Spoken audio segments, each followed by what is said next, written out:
4월 11일 오늘은 107주년을 맞는 대한민국 임시정부 수립 기념일입니다.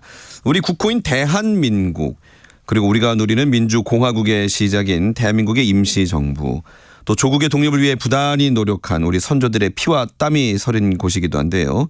만나고 싶었습니다. 오늘은 최초의 임정이 세워진 중국 상하이에서 마지막 결의를 다진 충칭 그리고 유해가 묻힌 효창공원까지 그 여정을 따라가 보는 시간을 준비했습니다. 임정로드 4,000km의 여정을 직접 발로 뛰며 기록한 분 김종훈 오마이뉴스 기자 스튜디오에 모셨습니다. 어서 오십시오. 네, 반갑습니다. 오랜만에 뵙겠습니다. 네. 아유, 반갑습니다. 뭐 기억하시는 분들은 우리 여기서 목소리 한번 들었는데 하시는 분들이 있을 겁니다. 바로 항일로드 2,000km 출간 당시 저희가 모시고 말씀을 들었는데 아유, 다시 불러주셔서 고맙습니다.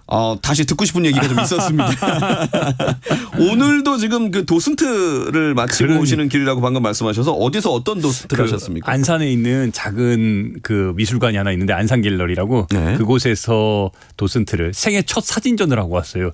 그래서 지난 10년 동안 우리 이제 애국지사들을 찾아다녔던 그 기록들을 예. 제가 찍은 것도 있고 저와 함께 다닌 수백 명의 그 우리 동지들이 같은 뜻을 그렇죠. 모은 분들이 같이 기록해 준 거를 맞아요. 82장의 사진을 선별해 가지고 뭐 말은 도슨트지만 실제로는 도슨트를 빙자한 강의를 하고 왔습니다. 2시간 동안. 이거 뭐 그게 뭐 그거 아니겠습니까? 굉장히 재밌게 하고 왔어요.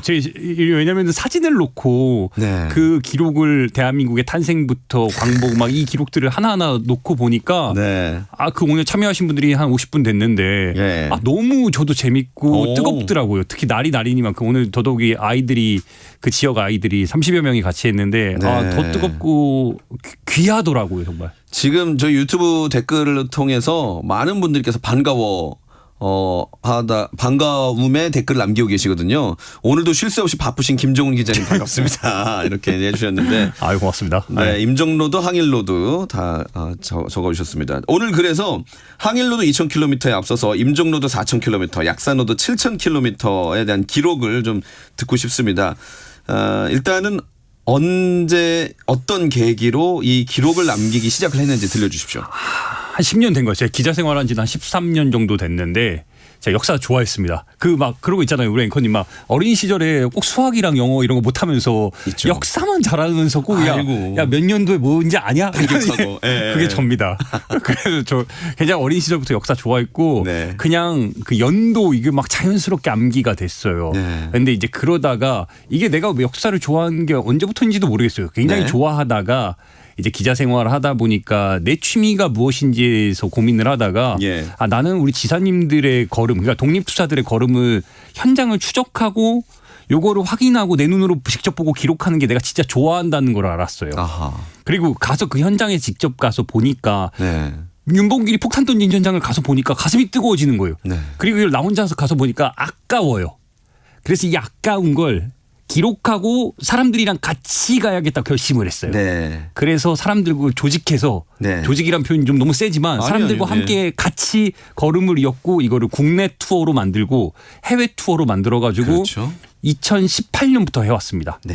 해가지고 뭐 예를 들어서 현충원 투어를 제가 이제 만들었는데 지금까지 한 50번 했는데 누적 인원이 3,650명이 왔어요. 네. 그 정도로 이제 투어들이 지금 뭐 국내 투어는 한 10개 이상, 해외 투어도 뭐 지역별로 따지면 한 8개 정도를 완성해 놓은 상황이죠. 네.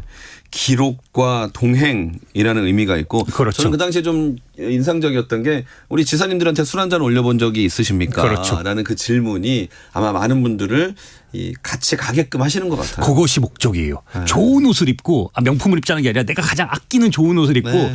최고의 퍼포먼스를 우리 대안을 위해서 싸웠던 분들을 위해서 술 한잔 올리는 거예요. 네. 그러면 대부분의 우리 시민들은 네. 그게 중요하고 귀한 일이라는 건 알지만 행해 본 적은 없어요. 근데 그렇죠. 그 동기를 실행으로 바꾸는 계기가 같이 하면 돼요. 네. 그러면은 뜻깊어요. 근데 그 휴가 내서 이렇게 다니신다고 그랬잖아요. 네, 그렇습니다. 네, 이게 직장인으로서 쉽지 않은 길인데 쉽지 않죠. 이런 어떤 동기부여가 어디서 나온다고 봐야 될까요?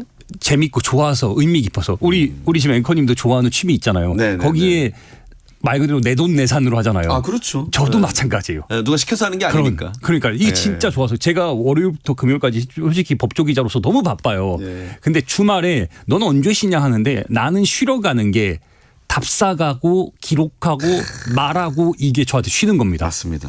네. 그래서 좋아하는 일을 하면 그게 쉬는 거예요.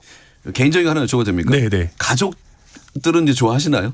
왜냐면 혼자 돌아다니면 또 서운해할 수도 있잖아요. 그렇다고 제 와이프에게 제가 같이 몇 번 간 적이 있어요. 근데 와이프는 와이프만의 삶이 있고 좋아하는 게 각자 다른 거예요. 그러니까 솔직히 제가 가는 현장들이 막 엄청나게 뭐 있는 게 아니라 예를 들어서 윤희사가 폭탄을 던졌던 물통형 폭탄을 던졌던 홍콩공원에 가면은 그런 기록들이 많이 없어요. 그냥 솔직히 말씀드리면 맨바닥이에요. 공원이죠, 그냥. 아니면은 무덤이야. 애국지사들의 무덤에 아무것도 없어요. 근데 그 혼자 가서 거기서 갑자기 나는 그 내용을 아니까 막 울어. 근데 일반 분들이 가면 그 내용을 모르는 사람들이 가면요. 얘는 여기서 왜 울어? 왜 저래? 각자의 의미가 다른 거예요. 그래서 그거를 강요할 수는 없는데 근데 다만 제 와이프에게 제가 진짜 진심으로 고마운 건 이런 것들을 하도록 독려하고 응원해주고 방해하지 않아요. 오히려 응원해주고. 그리고 저 회사에도 너무 고마운 게 제가 이런 거를 하고 다니면 어디서 나쁜 일하고 안 다니니까 방해 안 해요. 이게 정말 조직 생활을 하면서 너무 중요하다는 걸 제가 절절히 느낍니다. 그 이제 고마움에 대한 그 감사를 이제 표현하신 걸로 제가 이해를 하겠습니다. 자, 오늘 107주년 대한민국 임시정부 수립일을 맞아서 특별히 임정로드 4,000km를 좀 따라 보려고 하는데 일단은 그 시작과 끝 먼저 듣고 가볼까요? 시작은 오늘이 4월 11일이잖아요. 그러니까 오늘이 왜 중요하냐. 우리 앵커님께서 저를 오늘 이 방송에서 저를 불러준 이유 중에 하나가 뭐냐. 지금 우리나라의 이름이 대한민국이잖아요. 맞습니다. 우리나라의 헌법 1조 1항이 대한민국은 민주공화국이다. 그렇죠. 이거 언제 만들어졌을까요? 1919년 4월 11일 오늘 만들어졌습니다. 그러니까 대한이라는 이름을 가진 민국이 1919년 4월 11일 오늘 탄생한 거예요. 그래서 오늘이 대한민국 임시정부 수립 107주년인 거예요. 이게 왜 중요하냐.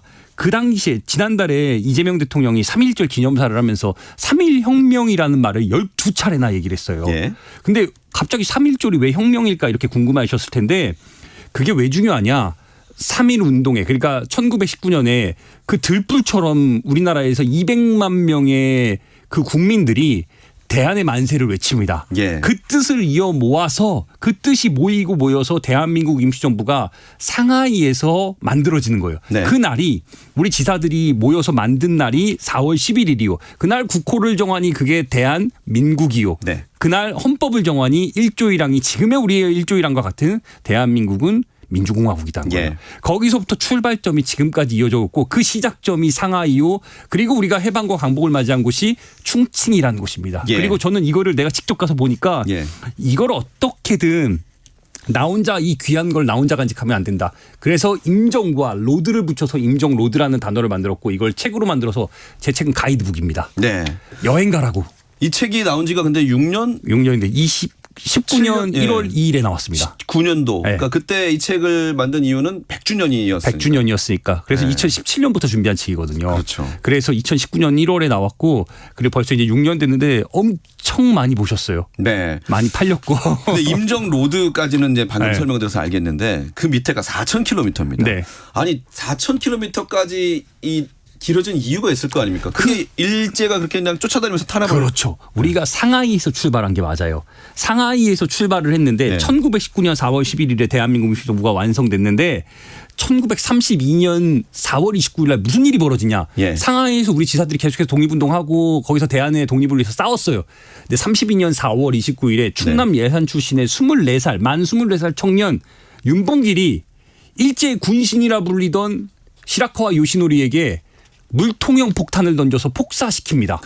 이게 너무나 중요한 게 일제가 본격적으로 그 해에 1월부터 32년 1월부터 상하이 사변을 일으켜서 중국을 침략을 시작을 해요. 이미 만주국이 만들어진 상황 속에서. 근데 거기에 승리를 기념하는 일 그리고 일왕 히로히토의 생일이 4월 29일이었거든요. 그날 3만 명의 일본 군경이 모여있는 자리에 24살 청년이 수통형 폭탄과 도시락형 폭탄을 들고 가가지고 그 일본 군경을 뚫고 폭탄을 던져서 의거에 성공한 거예요. 이 얘기는 우리 독립운동사를 정말 대한민국 시정부를 멱살 잡고 끌어올렸고 근데 다만 그러다 보니까 일제 입장에서는 더 이상 상하이에서 우리 지사들이 활동하는 거를 가만두질 않았어요. 피신 생활이 이어졌고 이게 상하이로 자싱으로 항저우로 난징으로 창사로 광저우로 포산으로 류저우로 치장으로 그리고 충칭까지 이어지는 이 길이 완성되는 게 이게 1만 리 킬로미터로 따지면 4,000km입니다. 그래서 제가 이거를 임정로드 4,000km로 붙여서 이 귀한 여정을 우리 한번 관광으로 투어로 같이 가보자. 그래서 각 장소의 의미들, 거기에 관련된 인물들, 우리가 해방과 광복을 어떻게 맞이했는지를 한번 다 따라가 보자. 네. 이렇게 해서 이걸 투어로 만든 책이 바로 제 책이에요. 네. 그래서 각 도시별로 갈 수 있는 것들을 반드시 가야만 하는 것들을 그 의미와 함께 부여를 했고, 그래서 이게 관광책으로서 역사책을 가장한 관광책으로 나온 겁니다. 이 4,000km라는 숫자만 들어봐도 얼마나 지독했는지, 아, 그럼요. 얼마나 치열했는지가 그럼요. 느껴지는데, 자 이제 그러면 첫 여정으로 대한민국 임시정부가 탄생한 상하이로 좀 가보겠습니다. 일단 상해 임시정부 청사를 찾는 관광객들이 좀 늘었다고요? 아, 그럼요. 왜 그러냐? 예. 지난달에 이재명 대통령이 갔잖아요. 네. 이게 참 중요한 게 예. 유명인, 중요한 인물들이 가셔야 돼요. 예. 그래서 좋은 옷을 입고 거기서 자랑을 해야 돼. 그러니까 어떤 생각이 드냐면 대통령도 가셨는데 영부인이라 나도 한번 가볼까? 예. 그리고 거기가 상하이에 있는 카페거리거든요. 예. 신천 지역에서 정말 유명한 카페거리예요. 그 가는 길목에 있어요. 근데 우리 대통령도 갔고 거기 윤봉길 의사도 있고 백범도 있는데 우리 지사들이 거기서 생활했다는데 네. 직접 가보면 얼마나 좋아요. 그게 그리고 1919년에 대한이란 나라가 완성되지만 거기가 상하이에서 12번째 청사예요. 26년부터 32년까지의 12번째 청사거든요. 네. 이 얘기는 뭐냐. 상하이에서 일제 압박이 너무 심했고 경제적으로 어려움을 겪어서 12번째 청사를 가서야 비로소 자리를 잡은 곳이 그곳이야. 딱 하나 남았어요, 그게. 네. 그러니 26년부터 32년 윤봉길 의거 직전까지의 그 기간 동안에 그 청사니까 거기서 우리의 어찌 보면 제대로 된 독립운동에 대한 그 모멘텀이 거기서 완전히 완성되는 거예요. 근데 이게 청사로 쭉 남아 있었던 게 아니잖아요. 언제 복원이 됐죠? 이게 중국 수교와 맞물리면서 거기 일반인들이 살았습니다. 그렇겠죠. 근데 이게 재밌는 게 뭐냐면요. 바로 이 점이 재밌어요. 중국은 공산국가잖아요. 네. 그러다 보니까 이 건물에 대해서 함부로 부술 수가 없어요. 그러니까 건물이 뼈대가 그대로 유지된 채로 그 발전된 동네인데 리모델링만 해온 거예요. 그러다 한중수교가 이루어지면서 그 건물이 특정이 됐고 그 특정된 장소를 중국 정부에서 여긴 대한민국 임시정부 우리가 한중수교에 같이 겸해서 이걸 기념관으로 바꿔줬어요. 네. 그래서 그 바꿔준 곳이 지금까지 그래서 중국 정부에서 상하이시에서 우리 대한민국 임시정부를 관리해주고 지금도 거기가 관광지 굉장히 유명한 관광지가 된 겁니다. 예. 그렇습니다. 그리고 이제 상하이에 기억할 장소가 많다고 하세요. 특히 이제 원창리 13호는 왜 특별한 거예요? 4월 29일 오늘 그러니까 윤봉길이 의거를 일으킨 게 1932년 4월 29일이에요. 네. 충남 예산 출신의 20대 청년이 대안을 위해서 목숨 걸고 싸우겠다고 백범을 찾아온 거예요. 1년 전에. 근데 와가지고 백범이 어느 날 갑자기 막 폭탄을 주고 그러지 않아요. 지켜봅니다. 이 사람이 심지가 얼마나 굵은지 그렇겠죠. 그래서 1년을 지켜봤어요. 그래서 배추 장사하고 막 세탁소에서 일하고 막 이러고 있다가 윤봉길이 드디어 그 날짜가 잡힌 게 4월 29일 의거일이 잡힌 거예요. 이날이 일왕 히로히토의 생일이자 말씀드렸던 상하이 사변 승리기념일이었던 예. 거예요. 그날 아침에 식사한 곳이 어디냐. 바로 6시에 모여서 원창리 13호라는 곳에서 독립운동가 김매산 선생의 집이에요. 거기서 백범의 마지막 식사를 준비해 줍니다. 윤봉길을 위해서. 그 메뉴가 소고기 묵국이에요. 아침 6시에 모여서 그 원창리 13호 2층 집에서 소고기 묵국을 백범이 윤봉길을 위해서 주고 윤봉길과 백범이 1시간 동안 마지막 이야기를 나눈 다음에 그 앞에 원창리 13호에 바로 앞에 거리에 나와가지고 윤봉길이 산 시계가 당시에 6원 주고 산 시계예요. 금색 시계, 회중 시계. 그거를 백범에게 건넵니다. 선생님, 제 시계는 6원이요. 선생님의 시계는 2원짜리니까 내게 남은 시간은 1시간뿐입니다. 우리 한번 바꿉시다. 예. 그 장소가 바로 그 원창리 13호예요. 예. 그러면 여기서 이 1시간이 무슨 의미냐? 그 집에서 의거 장소인 홍커공원까지 차로 이동했을 때 1시간 걸립니다. 예. 그래서 윤봉길의 입에서 1시간이 예. 남았다는 게 나온 거예요. 그 장소가 원창리 13호고 지금도 그대로고 예. 더 재밌는 건 고마운 건 제가 여기 2017년에 처음 갔을 때는 이게 못 들어가고 주인장이 되게 싫어했어요. 근데 사람들을 데리고 계속 가잖아요. 그리고 책에다가도 굉장히 유력지라고 써놨어요. 그랬더니 최근에 무슨 일이 있었냐. 상하이시에서 일반 집이잖아요. 예. 집 앞에다가 표지석을 붙여놨어요. 김해산 선생의 집으로. 제 책에는 안 나왔습니다. 이게 2년 전에 이런 일이 발생했어요. 이게 뭐냐. 우리 국민들이 우리 시민들의 걸음과 걸음이 이어져서 거기에 변화가 이끈 거야. 그리고 저는 그 갈 때마다 거기 경비 아저씨 한 분 계시거든요. 예. 그 아저씨한테 고마워가지고 담배 한 갑도 사드리고 그리고 이제 한 2만 원 정도 100위안 정도 드리고 오고 다음에 한국 분들 오면 좀 잘 좀 챙겨달라고 말씀드려요. 그렇군요. 잘해주신다고 하더라고요. 고맙네요. 네. 자 이제 그렇게 1시간을 차로 달려서 윤봉길 의사는 홍코공원에 도착을 했습니다. 그렇죠. 홍코공원. 지금은 루신, 그러니까 중국의 대문호인 루신 공원으로 이름이 바뀌었습니다. 왜냐하면 거기에 루신의 무덤이 있거든요. 그래서 당시에는 훈커우 지역에 있었기 때문에 훈커우 공원, 지금은 루신 공원이에요. 예. 1시간을 거쳐서 8시께 7시에 출발해가지고 8시께 거기에 이제 현장에 도착을 했고 그 중국 경비의 그 포위망을 뚫고 몸에다 폭탄 2개를 쏘지 않채 도시락형 폭탄과 물통형 폭탄을 쏘지 않채 미리 현장에 잠입해서 들어갔던 거예요. 근데 예. 그렇게 들어갈 수 있었던 건 윤봉길이 사전 답사를 미리 했고 사전 답사를 한 상황 속에서 그 지역을 더 원활히 알기 위해서 훈커우 공원 인근에서 야채 장사를 꽤 오래 준비를 했어요. 네. 그러면서 적의 동향을 파악을 했고 그리고 훈커우 공원의 왜 모였냐. 훈커우 공원이 우리 일제강점기 당시에 한국에서 우리나라에서 서울에서 일본인들의 집단 거주촌이 명동이었잖아요. 네. 을지로였잖아요. 중국 상하이에서 일본인들의 집단 거주 지역이 바로 훈커우였습니다.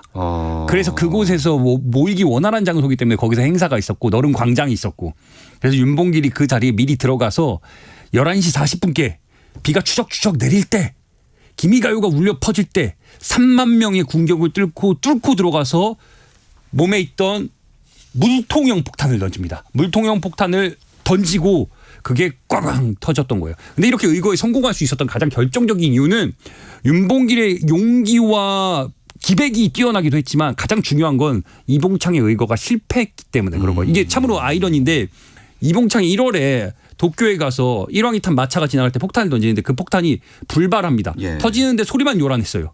그 실패를 교훈 삼아 백범이 더 이상 우리 지사들이 독립투사들이 현장에 갔을 때 목숨을 잃어서 안 된다.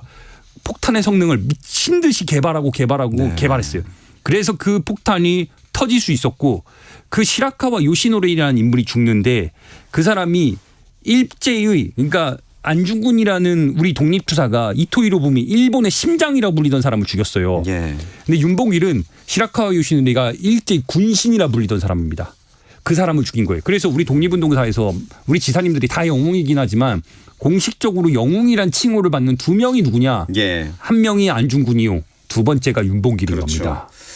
네, 헛되이 희생되어서는 안 된다. 그렇죠. 했고 윤봉길 의사는 그래서 결국 체포가 바로 됩니다. 바로 됩니다. 네, 현장에서 바로 엄청난 됐고. 구타를 당해요. 네, 왜 아니겠습니까? 근데 한 가지 궁금한 게 물통형 폭탄을 던졌다고 그랬잖아요. 네. 근데 우리가 학교에서 배우거나 기억하는 바로는 도시락 폭탄이라고. 그렇죠. 우리 앵커님 말씀이 그 정확해요. 네? 지금도 제가 오늘 도슨트 강연하고 왔잖아요. 네. 우리 어린이 친구들한테 어린이 많았거든요. 윤봉길 의사가 던진 폭탄이 도시락 폭탄이에요. 무슨 폭탄이에요? 물어봤더니 다 19이 다 도시락 폭탄이라 그래요. 예. 왜 잘못 알려졌냐? 남아있는 게 도시락 폭탄이라서? 그것도 이유가 되지만 네. 그 당시에 일본이 왜 백범이 2가지 폭탄을 준비했냐? 도시락형 폭탄과 왜 물통형 예. 폭탄을 준비했냐? 이거 참 중요한데 예. 3만 명의 일본 군경이 모이고 거기에 제중 일본인들이 모입니다. 근데 행사가 오래 지속되잖아요. 지속될 때 그 신문 광고를 내려요. 그걸 네. 백범도 본 거예요. 신문 광고에 뭐라고 적혀 있냐? 도시락, 지참, 당구장 표시. 그래서 도시락형 폭탄을 준비한 거예요. 근데 도시락만 먹으면 어때요? 목 맥히죠? 예. 물통형 폭탄도 같이 준비합니다. 그래서 현장에서 던질 때 원래 이거 먼저 던지고 이것도 던지려고 했어요. 예. 근데 하나는 뭐 자살용이라고 얘기하는데 그건 아니고 예. 하나 먼저 던지고 혹시 몰라서 2번째 도시락형 폭탄까지 던졌는데 먼저 던진 게 수통형 폭탄이었던 겁니다. 예. 그래서 도시락 폭탄이라고 잘못 알려졌는데 수십 년 동안 잘못 알렸는데 실제 우리 학교에서 잘못 배운 게 바로 그겁니다. 예. 이제는 그래도 많이 알려져서 물통형 폭탄으로 이제 많이 알려졌습니다. 기억하겠습니다. 네. 자, 그런데 이제 결국 붙잡혀서 순국하신 곳은 일본 땅의 가나자와라는 곳입니다. 그러니까. 네. 일본의 의도가 있다고요. 그때 그렇죠. 한번 네, 맞아요. 너무 이 뭐라고 해야 되나요? 그 창도 이 반지하에 그러니까. 굉장히 직접 이게 가보고 눈물 일본이 나셨다고. 얼마나 비열하냐면요. 네. 일제가 당시에 얼마나 비열했냐면은 그러니까 상하이에서 사형 판결을 내리고 상하이에서 윤봉길을 죽이려고 원래 했어요. 근데 이곳에서 죽이면 또 다른 의거가 일어날까 두려워서 11월 달에 4월 달에 의거를 킨 윤봉길을 7개월 뒤인 11월에 오사카로 데리고 갑니다. 예. 근데 오사카에서 구금을 하는데 우리 임진왜란을 일으킨 사람이 오사카 성의 성주인 도요토미 히데요시잖아요. 네, 수십만의 네, 조선인을 네, 죽였잖아요. 네. 거기에 오사카 성에 도요토미 히데요시의 신사가 있어요. 예. 풍국신사라고 풍신수길이잖아요. 한자로. 예. 그 신사 바로 뒤에다가 윤봉길을 한 달간 가둬놔요. 그러니까 조선을 침공한 그 도요토미 히데요시 신사 앞 뒤에다 가둬놓고 여기서 부족하니까 가나자와라는 소도시까지 데리고 갑니다. 거기서 12월 18일 날 데려가서 12월 19일 날 아침에 7시 27분에 죽이는 거거든요. 예. 이게 바로 비열한데 중국에서 오전 6시 27분에 시라카 요시노리가 죽어요. 그 중국과 일본의 시차가 1시간입니다. 네. 그 시차까지 맞춰서 죽이는 게 일단 첫 번째 복수요. 일제 입장에서. 그리고 두 번째는 그 가나자와가 바로 무슨 부대냐. 거기에 군부대 가서 죽이는데 구사단이 있었어요. 그 구사단이 상하이 사변의 주력 부대 중에 하나입니다. 예. 근데 윤봉길 때문에 자기 축하 자리에서 어떻게 됐습니까? 망했잖아요. 그렇죠. 그러니까 복수를 한다고 구사단까지 데려간 거예요. 아하. 그래서 그 시간까지 맞추고 그 부대에서 군부대까지 데려가서 죽이는 거예요. 근데 여기서 그친 게 아니라 윤봉길의 시체를 유해를 암장을 몰래 바닥에다가 그 공동묘지 그 쓰레기장으로 가는 그 길목에다가 암장을 몰래 해버려요. 그게 14년을 그렇게 밟고 다니라고. 네. 그런 일이 있었던 거예요. 그렇습니다. 자, 듣고 싶은 얘기가 많으니까 또 다음 질문 바로 네. 넘어가겠습니다.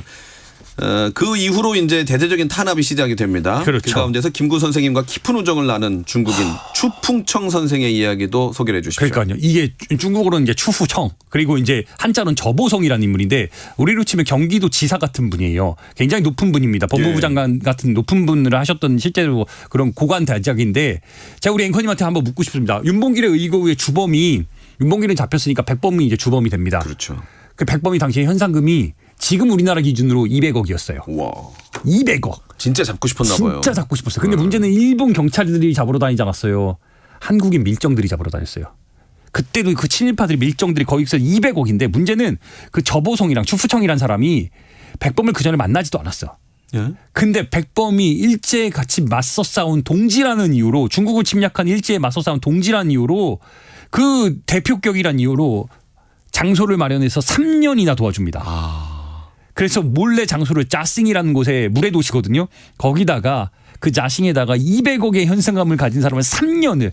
그래서 우리가 주아이바오라는 그 이제 여성 뱃사공이 여기서 나오는데 그 뱃사공과 함께 위장 부부 행세를 하면서 예. 낮에는 그 주에 나모라 그래가지고 그 호숫가에서 종일 있다가 밤에 이제 해질 무렵에 들어오는데 그 2층 비밀집에다가 창문에 걸어놓습니다. 붉은색 고추를 걸어놓으면 안전, 검은색 적삼을 걸어놓으면은 위험, 들어오지 말라고. 그거를 그렇게 반복적으로 그 과정 속에서 백범이 대한민국 대통령으로서 당시 주석으로서 이 모든 독립수사를 이끌어간 거예요. 3년을 그렇게 지원을 해줘요. 그렇군요. 자, 여러분 지금 임정로드 4,000km를 지은 오마이뉴스의 김종훈 기자님과 함께하고 있는데요. 유튜브를 통해서 많은 분들께서 댓글을 남겨주고 계십니다.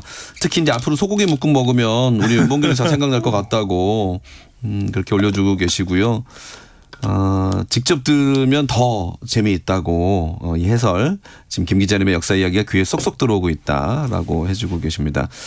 자, 이제 충칭으로 가기 전에 꼭 한 거 소개를 해 주신다면 어디를 소개해 주시겠습니까? 난징 이게 자싱 항저우 뭐 전장 난징 이런 데들을 다 겪어서 이게 이제 40년까지 이제 충직까지 이어지는 그 예. 장도가 4,000km가 이어지거든요. 근데 저 딱 한 곳을 추천한다면 난징에 있는 리지샹 위안소를 추천하겠습니다. 네. 이게 무슨 얘기냐? 37년에 중일 전쟁이 발발합니다. 그리고 일본의 100만 대군이 중국으로 이제 내륙으로 침략을 하는 거예요. 이제 만리장성 안쪽을 관내라 그러거든요. 이미 만주국을 세운 일본이 드디어 중국의 본격적인 침략을 중일전쟁 이후에 이제 시작을 하는 거예요. 그게 이제 난징으로 침략을 하는데 왜냐하면 당시에 중국 정부가 총통부가 장제스 정부가 국민당 정부가 난징에 있었어요. 그래서 난징으로 수도구니까 들어갔던 거예요. 문제는 우리 이제 지사님들도 피신을 합니다.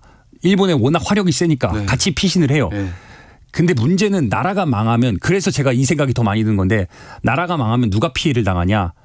어린이, 여자, 소녀 이 순서대로 이제 피해를 입어요. 노인들이. 그렇죠. 그러면 전쟁에 그 젊은 우리 한국 청년들이 끌려가서 총알바지라면서 총을 들고 가고 일본의 100만 대군이 난징에 들어가는데 제가 이 얘기를 왜 말씀드리냐면은 100만 대군이 들어가니까 그들의 성욕을 해소하기 위해서 일본군이 뭘 하냐? 위안소를 난징 시내에만 40개를 만들어요. 예. 이게 40개가 한 곳이 건물이 6동입니다. 건물 2층짜리 건물이 6동이에요. 예, 그러면 그 6동에 그게 다 위안소인데 그 위안소를 채우려면은 일본 여성들을 데려왔냐? 아니죠. 아니에요. 네. 한국 사람들 데려왔어요. 네. 수백 명, 수천 명입니다. 그래서 거기서 3년 동안 능욕을 당하게 하고 그때 끌려온 소녀들이 15, 14, 7막 이 정도. 네. 그중에 한 명이 박영심이라는 사람이야. 평안도 출신에. 예. 그 박영심이라는 사람이 끌려와서 수십 명의 이제 한국인들과 같이 생활을 했는데 그 박영심이 살아남았습니다. 그래서 북한에서 살다가 2000년대 초반에 난징에 중국에 초대를 받아가지고 난징에 가요. 근데 가서 뭘 하냐? 증언을 합니다. 예. 이 장소가 내가 3년간 능력과했던 장소라고 하면서 증언을 이 건물 남았다고 얘기해요. 그래서 중국 정부가 뭘 하냐? 그 난징 정부가 그 장소를 재개발을 막고 거기다가 원형 그대로 아시아 최대 규모의 건물 6동짜리 리지상 위안소를 원형 그대로 복원해놔요. 근데 제가 거기를 반드시 가라고 얘기하는 게 무엇이냐. 그 아픈 서린 기억들이 있지만 우리가 힘이 없을 때 대한이란 나라가 힘이 없을 때 나라가 망했을 때 우리 국민들이 어떤 피해를 당하는지 그렇죠. 직접 눈으로 보셨으면 좋겠어요. 네. 그리고 이 소녀들의 아픔을 기억하고 다시는 이런 일이 벌어지지 않게끔 우리 잘 지금을 더 백범이 얘기한 대로 문화강국을 만들기 위한 진정한 그 힘들을 거기서부터 켜켜이 쌓아갔으면 좋겠어요. 알겠습니다.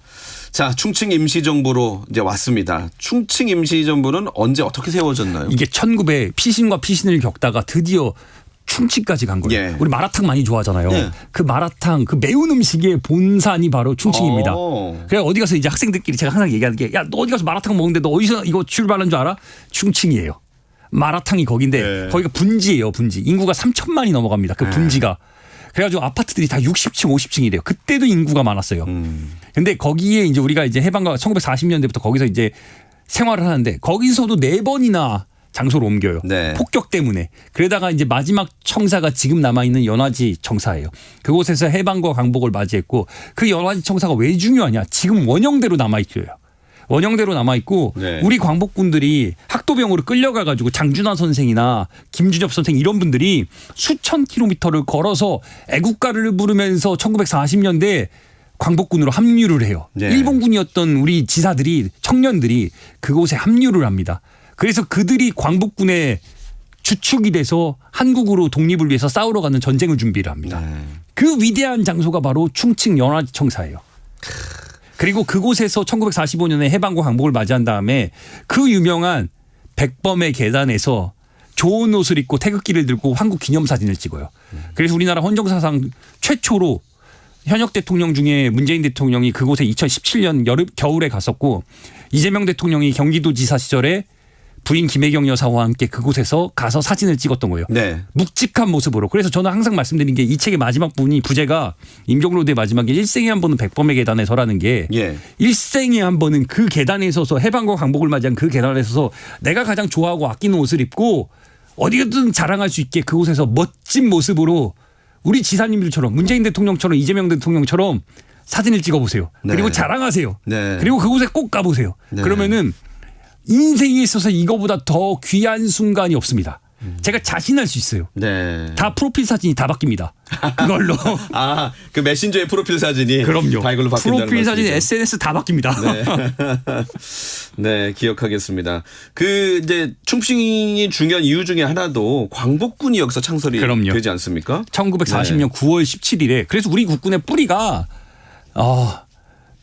여기서부터 출발인 거예요. 예. 실제로 그 광복군에서 나온 우리 국군이 광복군의 그 출신들이 우리 국군에. 근데 문제는 우리 역사에 참으로 안타까운 부분인데 네. 광복군도 들어서긴 했지만 미군정을 거치면서 이제 소위 말하는 일본군 출신들이 우리 국군의 이제 주력이 된 아픔이 있지만 그렇다고 우리 국군의 일본군들이 주력으로서 활동한 것도 맞아요. 네. 맞는데 그렇다고 우리 국군의 뿌리를 일본군이라고 할 거예요? 만주군이라고 할 거예요? 네. 우리 국군의 뿌리는 엄밀히 대한민국 정부는 대한민국 임시정부의 3.1혁명을 거쳐서 대한민국 임시정부를 거쳐서 이미 우리 헌법에 다 전문에 나와 있습니다. 예. 이 대한민국 임시정부가 거느린 군대가 바로 한국 광복군이에요. 네. 그러니 우리 국군의 뿌리는 당연히 광복군이요. 그리고 이 길을 찾아가는 것이 앞으로 우리 국군의 미래 비전임을 우리 스스로 인정하고 앞으로 나가야 되는 겁니다. 예, 예. 그리고 그 탄생지가 우리 앵커님 말씀하신 대로 중국 충칭의 9월 17일 1940년 9월 17일 가릉빈관이라는 곳이에요. 예. 거기서 우리의 한국광복군의 창립식이 열렸습니다. 네. 자, 우리 임종로드의 시작과 끝은 상해와 충칭이라고 말씀드렸지만 그 뒤로 대한민국은 서울에 이제 정부를 만들고 역사를 그렇죠. 시작하게 되잖아요. 그렇죠.